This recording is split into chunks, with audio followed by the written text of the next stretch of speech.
Hi, I'm Dr. David Hill, and today we're going to be talking about flu and fever in children. So, influenza is what I mean when I say flu. There are lots and lots of viruses that produce flu-like symptoms with aches and fever and vomiting and diarrhea and runny nose and stuffy nose and cough and goopy eyes, but I'm thinking particularly about the influenza virus. Now, a couple of different ones tend to go around every year, and the influenza virus likes to change its shape and its manifestation from year to year. So you can always go to the Centers for Disease Control website, cdc.gov, to see what's happening in this year's flu season and what symptoms you want to be on the lookout for. That said, one of the hallmarks of influenza infection is fever. Flu almost always causes a fever, and it can cause a very high fever. So let's talk about what kinds of fever worry us. Well, it depends, first of all, how old your child is. In a newborn infant up to age 3 months, no fever is okay. We never blow off a fever. A fever can be the only sign that we get of a life-threatening infection in the bloodstream. So if you find a rectal temperature in your infant of 100.4 degrees Fahrenheit or 38.0 degrees Celsius or above, you want to present immediately to a healthcare provider. That is not something to watch for a little while and see what happens. That is a medical emergency.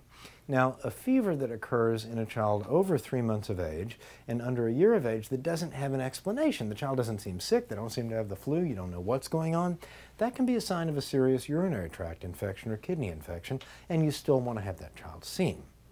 For children over that age, a fever that goes on for 3 days with viral symptoms is pretty normal. So if your child appears to have influenza and has a fever, that's normal. However, you want to treat influenza, if you're going to do it, in the first 48 hours. So under normal circumstances, I say, 3 days of fever is fine. If you're worried about influenza, call your doctor's office first and see if your child qualifies for anti-influenzal treatment, because you want to get that started in the first 2 days of symptoms. Otherwise, it's not likely to do any good. Fevers over 104 degrees always get our attention, not because they're going to hurt the baby. Fever does not hurt children, even a high fever, a 105. It's not going to cook your baby's brain. However, it's a little red flag to us. It says, hey, I've got something serious going on. You need to look at me and figure it out. So if your child's fever is over 104 degrees, even if they have flu symptoms, do bring them to the doctor within 24 hours to see what's going on. Influenza can cause a nasty pneumonia that we want to treat, and that could be what's going on. For a fever over 105 degrees, again, it's not going to hurt the child, but it tells me urgently, look at this child. See if there's a pneumonia. See if there's a really bad ear infection. See if there's something you need to treat. So for a fever over 105, go ahead, go to urgent care, go to the ER, go to your doctor's office if it's open, and get somebody to eyeball your child and see what's going on. Talking about influenza and fevers in children, I'm Dr. David Hill.